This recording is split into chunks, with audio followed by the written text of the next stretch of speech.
I've noticed that like I have a 17-year-old daughter, and she pretty much thinks every kind of way to be is super cool. Like oh, like LGBTQ is cool, and autism actually is now cool, it seems. And I think that's great because now I think that that generation is going to be opening more tolerance, I guess, for lack of a better word, for Mhm. people being different, and being still accepted into society. I mean, it seems like my generation was kind of in the middle. My dad's generation was they were lunatics, but but like my generation's like we're not sure what to do with all this, and then like her generation's just like oh yeah, I have a friend, he's autistic, and like I mean I don't know, it's hard, I don't know how exactly how to put it. It's just it's becoming almost like you have to get rid of the negative stereotypes and get rid of the negative in general. Like it's just a person, and if you need to know more about them, here's some information. But other than that, we're all different. It's not black and white. It's not male and female. It's a giant spectrum with it's like a milkshake with different ingredients, and everybody is completely different. Nothing is on and off.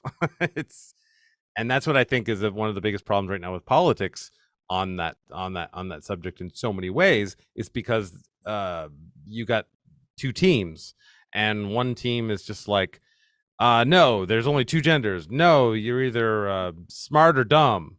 Um, and I find that really annoying. And I really like the new generation that's growing up right now. I like the way they're thinking in that way. They have terrible music though.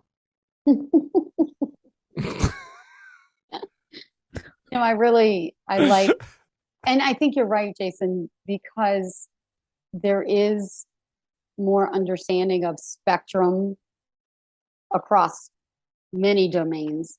And, you know, children that are individuals that are like Mila's age have kind of grown up with kids that they go to school with. They're in the same classroom, they're mainstream, they're not in a special classroom, like, and they're kids that have all kinds of differences. And I think that decreases the stigma, and they are going to have a very different response around autism Mhm. because there's some, oh yeah, he has autism.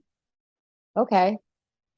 And, one of the things that I've really had to shift in, especially when I'm working with like adolescents and middle school and adolescents, about social skills and teaching social skills.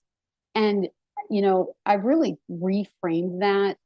And I find out from the kids that I work with what confuses you the most? What do you want to learn? And often they can tell you, and I can help support them so they understand, because to be honest, you know, we do some really weird social things that don't make any sense. Mhm. And we have to learn them, and we're taught them and all of these things. And, when I take it from the perspective and their perspective, I'm like, well, this is just one of those things that people do. I know it sounds really weird, doesn't it? I mean, how hyper social we can be. And so I kind of reframed a lot of my work. And I also work so that they have self confidence, self esteem, and feel okay about saying, I don't, when you say things like that, I don't really get that sometimes. Like, I don't understand what you're talking about. I have autism. Can you just like tell me what that means? So that they don't feel awkward being able to be honest. But there is a significant onus that's on us as in whatever we consider more neurotypical to try to do the work to understand people who have autism, so that the onus isn't always on the autistic individual to figure it out, right? Yeah. I think that's where my kind of leaning is, as I've gone through this journey and thought about autism, is why is it always on them to figure out our peculiarities? Mhm. And that's Yeah. how they view it, right? Often, like, don't know why these people do this. um, so it's just interesting to think about it from that perspective now. You Yeah. just made me, you triggered a memory. So I have a friend who they're an adult at this point, but suspects that they're on the autism spectrum, and told me that the way that I communicate, for some reason, they understand my communication style, but not so much other neurotypical people. And I'm now sort of realizing that as I trace it back, it probably had to do with growing up with my brother and having to like adapt, and I think my father probably too. Like because you have to be crystal clear, and you can't speak the way that a lot of neurotypical people speak, where things are vague, and so sometimes I get in trouble for being like too blunt or too direct. Yeah. But it's because I'm like, well, no one's gonna get it, if you don't just tell them the thing. Like, and I only like very recently realized that I'm like, oh wait, I think it has to do with the autism, in my life, like in my Training. yeah.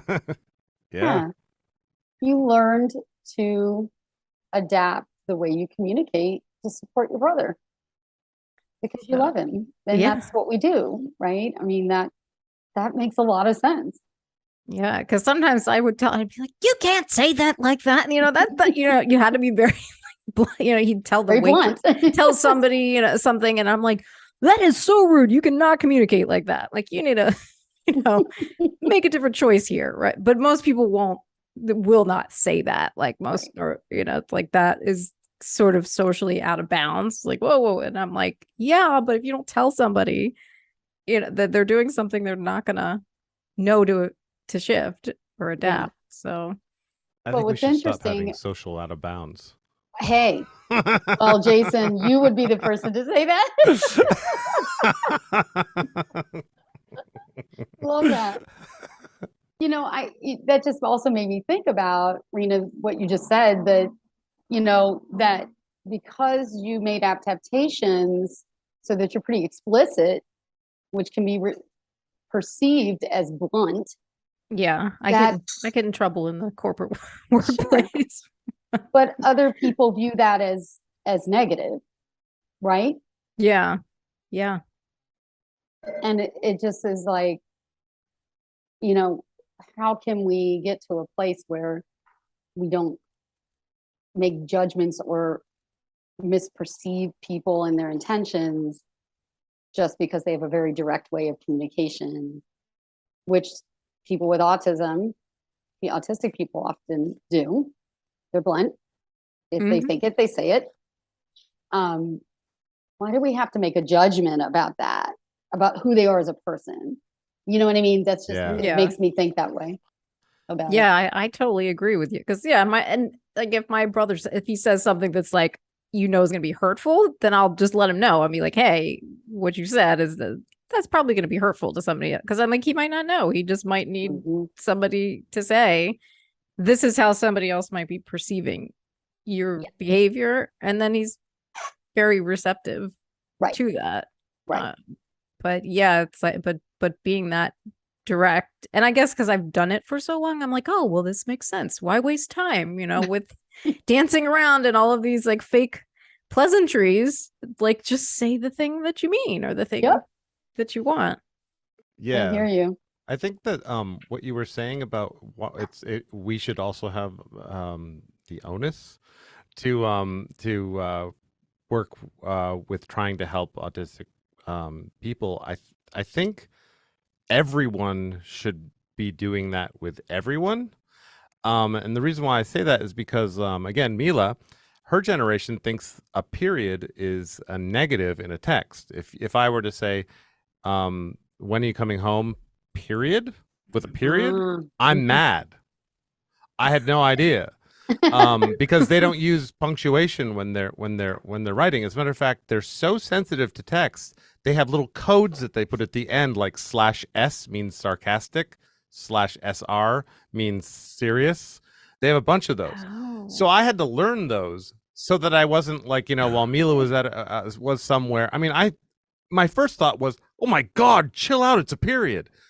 But then I thought, well, why don't I just I figured it out. Why don't I just do something about it? I mean, I know what it is. I can do it. And it's kind of the same thing with everything.